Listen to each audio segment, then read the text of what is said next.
Euzu billahi mineşşeytanirracim. Bismillahirrahmanirrahim. Elhamdülillahi rabbil alamin ve salatu vesselam ala rasulina Muhammed ve ala alihi ve ashabihi ecmaîn. Amma ba'd. Selamun aleyküm sayılı cemaat-i muslimin. Mübarek cuma günü hepimizge hayırlar getirsin inşallah. Yüce Rabbimiz yapacak ibadetlerimizni, dualarımızı en güzel şekilde kabul ve makbul eylesin. Bugünkü bizim mevzumuz tövbe ve istiğfar etmektir. En evvela bunu aytmak gerek ki, belgilemek gerek sayılı cemaat. İnsan Allah-u Teala tarafından yaratılganlardan birisidir. Allah-u Teala bizge akıl fikir berdi ve biz irademiz var, biz saylap olamız. Yaxşı şeylerini yapayak, doğru şeylerini yapayak ya da yanlış şeylerge, günahlarga batayak. Özümüz saylamız bularını. Ama insanın küçünün bir sınırı var. Yani insan her şeyini yapıp olmaz. İnsanın kabiliyetleri de sınırlıdır. Yani bazı şeylerini yapıp bula, bazı şeylerini yapıp olamay. Ve insan böyle tekmir bir varlık olmaganı için elbette kimerde hata yapması, günah yapması mümkündür. Buna göre biz aytamız ki her bir insan kiçkene balalardan, akıllı yerinde olmagan insanlardan ve peygamberlerden gayrı kalgan her bir insan günah yapa. Kiçkene bağlar günah yapmaylar çünkü onlar yapkanlarını da anlamaylar. İnsan anlamagan bir şeyine gir, anlamasa yapkanlarını ondan soralmayacak inşallah. Peygamberlerini Allah-u Teala özü korçalay günah yapmaktan çünkü onlar bizge misal, bizge örnektir, numunedir ve ona göre Allah-u Teala peygamberler asıl da günah yapmağa istemeyler. Allah-u Teala onlarını öyle terbiyeti, öyle temizliği. Ama kimerde insan olarak hata yapması mümkün olan yerlerde Allah-u Teala onlarını tuzeti, onlara bir vahiy yolay da bildirek ki buna böyle yapmak gerektir. Ve peygamberler ona göre de günah yapmaylar. Ve bir de akıllı yerinde olmayan kimseler var. İşte bir kimse akıllı yerinde olmasa demek ki ondan bir şey sorulmayacak. Çünkü deli bir insandan, yapkanlarını anlamayan bir insandan soramak mümkün değildir. Yani o yapkanlarını anlamay. Kalgan her bir kimse, her bir Müslüman ya da Müslüman olmayan kimse ufak mı, büyük mü, az mı, çok mu, istese de istemese de isteyip istemeden yani kimerde hata ve günah yapması mümkündür. Ama Yüce Rabbimiz bu imtihan dünyasında bizge belgiledi. Eğer biz savaplı işler becersek Allah-u Teala bizge savabını verecek hakkında. Eğer de günah yapsak Allah-u Teala bunun sebep bizge azap verecek hakkında haber verir. Ama bir istisna var, bundan istisna var. Yüce Rabbimiz pek merhametlidir. Bizge çok kapılar açar bu dünya imtihanını kazanmak için. Ve bu kapılardan en büyük olan soylarından birisi de tövbe ve istiğfar kapısıdır. Yani her bir insan, bir kul, bir Müslüman hata ya da yanlış yapsa ki her birimiz az mı çok mu yapamaz. Allah'tan temiz yürekten bağışlaf dilese, peşmanlık duysa, tövbe etse yapkan günahından Allah-u Teala onun günahını bağışlaması mümkündür. Her bir hatanı bağışlaması mümkün da ileride inşallah aytarmız bunun hakkında. Kıskaca aytacak olsak saygılı cemaat-i muslimin tövbe ve istiğfar nedir? Arap sözleridir bunlar. Bizim tilimizge kelgen biz onlarını kullanamız. Tövbe peşmanlık etip günahlardan kayıtmak demek. Yani günahtan vazgeçmek. Yüzünü çevirmek, günahını endi yapmamak, kayıtmamak günah yapmağa. Buna biz tövbe aytamız. Yani tövbe aslında ayrılıp ketmek manasındadır. İşte biz günahımızdan uzaklaşsak, buna biz peşmanlık etip bunu yapsak, buna biz tövbe aytamız. İstiğfar ise bağışlaf dilemek demek. Yani Allah'tan bağışlaf dilemek. Bir kimse peşmanlık duyup günahından uzaklaşsa ve Allah'tan bağışlaf dilese Allah-u Teala onun bu dualarını kabul eder.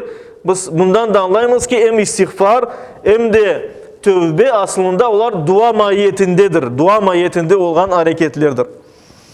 İşte tövbe etmek, istiğfar etmek, Allah'tan bağışlaf dilemek bu en evvela Allahu Teala'nın müminlerge, inangan kimselerge, musulmanlarga emiridir. Allahu Teala emir etti bizge bağışlaf dilemekni. Mesela Nur suresinin 31. ayeti kerimesinde Allahu Teala böyle buyura: Estaizu billah. Ve tubu ilallahi cemi'an eyyuhal mu'minun. Ey iman etken kimseler, hepiniz beraberce Allah'a tövbe etiniz.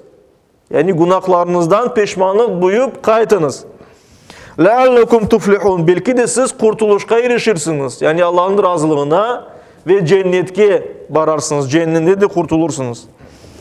Hud suresinin 3. ayeti kerimesinde ise Allahu Teala böyle buyura: Estaizu billah. Ve en istagfiru rabbakum thumma tubu ileyh. Allah'tan, Rabbinizden bağışlaf dileniz. Ey iman etkenler, Müslümanlar, Allah'tan bağışlaf dileniz. Sonra da tövbe ediniz. Yumatti'ukum mata'an hasanan ila ecelin musamma.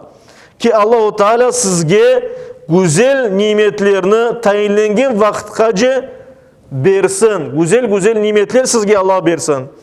Ve yu'ti kullezi fadlin fadla.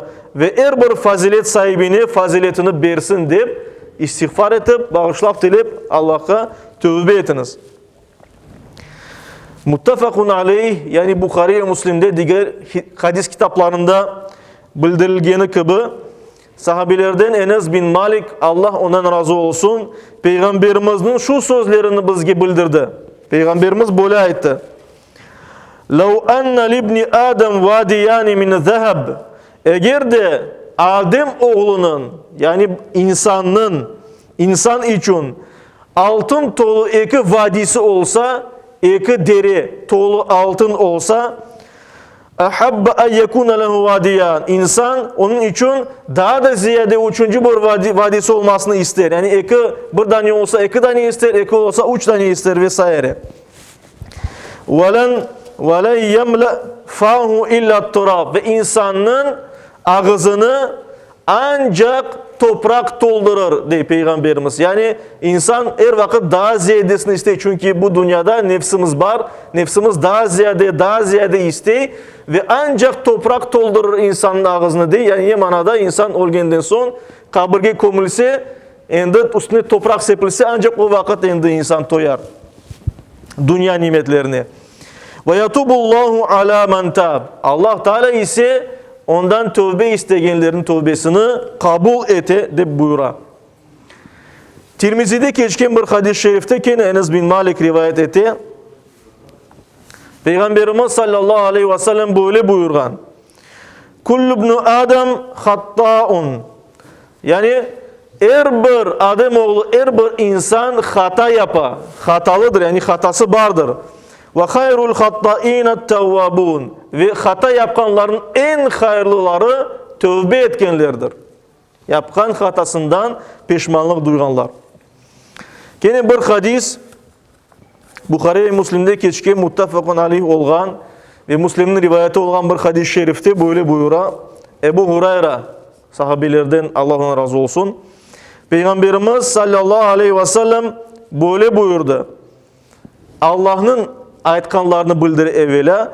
Kâle Allahu azze ve celle, yani Peygamberimiz ayeti, Allahu Teala böyle ayta: Ana inda zanni abdi bi. Kulum benim hakkımda nasıl düşünse ben onun için öyle olurum diye Allahu Teala. Yani bir kulum benim için yaxşı düşünse benim için yaxşı olurum. Yarama düşünse yaramay olurum diye manada Allahu Teala bildiriyor bunu. Peygamberimiz diye bunu. Ve ana ma'hu haythu yazkuruni. Ve ne vakit Allahu Teala'nı, yani beni ansa diye Allah. Ne vakit bir insan, benim kulum beni ansa, o vakit ben onun yanında olurum diye. Vallahi Allah'a ant olsun, Allah'a yemin olsun. Allahu afrahu bi tevbeti abdihi min ahadikum yecidu dallatan bil fulah. Allahu Teala bir kimse sahrada eğer devesini coysa, devesi kaçıp getse sahrada, yani kumluk yerde insanlar bir kimse yok. Devesi kaçıp gitti ve daha sonra onu kıdırıp bir korse onu tapsa ve anlasa ki kurtuldum. Yoksa devesi kaçıp geçse endi ölüp ketecek sahrada, çölde. İşte bir insan ne kadar sevinse Allah-u Teala ondan daha ziyade sevinir dey. Eğer bir kul tövbe etse buyura. Men takarraba ileyye şibran. Allah-u Teala devam ete, yani Allah'ın sözlerini ayta Peygamberimiz. Kim bana bir karış yakınlaşsa de Allah-u Teala. Takarrabtu ileyhi zira'an. Men ona bir arşın olarak yakınlaşırım. Ve men takarraba ileyye zira'an. Kim bana bir arşın yakınlaşsa takarrabtu ileyhi ba'an. Men ona, yani ona biz kulaç dep aytamız da böyle iki kol arasındaki mesafeye yakınlaşırım dey. Ve izâ akbala ileyye yemşi, bir kimse, yani benim kulum dey Allah-u Teala, bana yakınlaşmak için yürüp gelse akbaltu ileyhi aharvil, yani men ona çapa yanına gelirim dey. Yani bunda biz anlayımız ki mecazi manada bir kimse Allah'a yakınlaşmak için bir hareket yapsa, şu cümleden tövbe etse, elbette ki Allah-u Teala ona daha ziyade imkanlar verir, daha da ziyade çok kapılar açar, daha da güzel Allah'a eriştirir inşallah. Zaten biz bilemiz hadislerden ve ayetlerden Allah-u Teala bir kulga ceza verecek olsa onun hatası için bir insan peşmanlık duymadan bir günah yaptı, tövbe etmedi, Allah-u Teala onu bağışlamadı. O günahı için aynısını ne kadar cezası olsa onu alacak. Allah-u Teala adaletinin cezasını verir. Ama bir kimsenin mükafatını Allah-u Teala faziletinin verir. Yani bir kimse hayırlı bir iş yapsa, şu cümleden yaman bir işten kayıtsa, bu da bir sevaptır yani. Yaman işten kayıtmak, günahtan kayıtmak, yapmamak. İşte Allah-u Teala böyle hareketinin sevabını kat verir. Adaletinin ne kadar gerek olsa değil de ziyadesini verir. Zaten saygılı cemaat-i muslimin, bizim yaratılış maksadımızdan esası Kur'an-ı Kerim'de buyurulğanı gibi ibadet etmektir. Allah-u Teala deyik ki insanlarını, cinlerini ancak bana ibadet etsinler diye yarattım. Ve işte ibadetle beraber insan noksanlı olganı için bazı vakitlerde hatalar yapar. Şu hatalardan tövbe etmek bizim yaratılış gayemizge, maksadımızga uygan bir harekettir. Hadis-i şerifte, Müslim'de geçken bir hadiste Ebu Hureyre Allah'ın razı olsun buyura ki, Peygamberimiz sallallahu aleyhi ve sellem böyle aytti. وَالَّذ۪ي نَفْسِ بِيَدِهِ, benim canım kolunda olgan, yani Allah'a yemin etem ki, لَوْ لَمْ تُذْنِبُوا, eğer de siz günah yapmagan olsanız, لَذَهَبَ اللّٰهُ بِكُمْ, Allah-u Teala hepinizni yok eder edi dey. Günah yapmagan olsanız yok eder edi sizni dey. وَلَجَاءَ بِقَوْمٍ يُذْنِبُونَ فَيَسْتَغْفِرُونَ اللّٰهِ فَيَغْفِرَ لَهُمْ. Ve Allah-u Teala sizin yerinizge, eğer günah yapmasanız, sizin yerinizge günah yapkan kimselerini yaratır edi. Onlar günah yapkandan son tövbe eter ediler ve Allah-u Teala tövbelerini kabul eter edi, onlarını bağışlar edi. Bağışlav dileklerini kaytarmaz edi. İşte dan bir hadis-i şerif, Tirmizi'de geçken hadis-i şerifte Abdullah ibn Umar, Allah'ın razı olsun ondan ve babasından, buyurar ki Peygamberimiz sallallahu aleyhi ve sellem tövbe hakkında böyle ayette. İnna Allah yakbalu tevbetel abd ma lam yugargir. Allah-u Teala kulunun tövbesini canı boğazına gelmeyince kabul eder. Yani bir kimse, yani ölüm keliyatqanda değil de bundan evvel tövbe etse Allah-u Teala onun tövbesini kabul eder de buyura Peygamberimiz sallallahu aleyhi ve sellem. İşte şu yerde alimlerimiz belgilegeni üzere tövbenin şartlarını belgilemek gerek, aytmak gerek. Tövbenin 3 şartı var. Tövbenin kabul olması için 3 şart var. Birincisi peşman olmak. Eğer bir günah, bir hata yapkan olsak peşmanlık duymak gerekmiz. Ne için ben böyle yaptım? Keşke yapmasaydım, yapmagaydım deyip düşünmek gerekmez, duymak gerekmez. İkincisi, yapkan günahımızdan vazgeçmek gerekmez, hatamızdan onu endi yapmamak gerekmiz ve gelecekte de hiç bir vakit yapmamak kararına gelmek gerekmiz. Gelecekte de ben onu başka yapmayacağım degen özümüzge bir karar almak gerekmiz. Eğer böyle yapsak inşallah Yüce Rabbimiz tövbelerimizni kabul eder.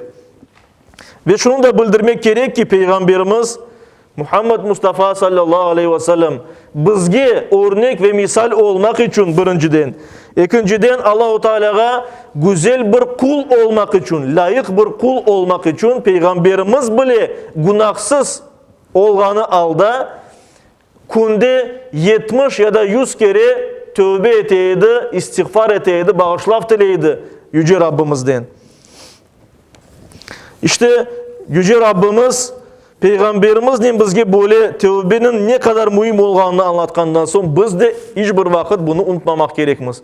Bir de Peygamberimiz sallallahu aleyhi ve sellem'nin bir meşhur hadisi var. Peygamberimiz deyir ki en böyle garip, en zavallı adamlar gafil adamlardır. Gafil olup keçkenden ne olganını anlamagan, yani olup keçkenlerinin farkına varmagan kimse demektir.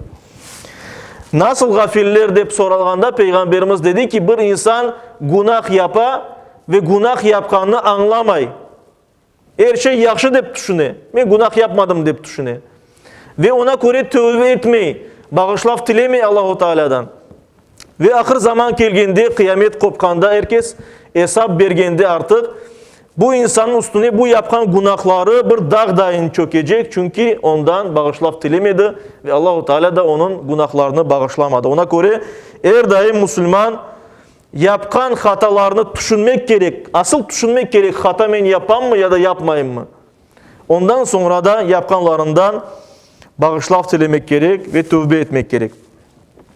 Ve hatırlatam ki Yüce Rabbimiz Kur'an-ı Kerim'de buyurganı üzere şirkten gayrı her bir günahını bağışlay bile.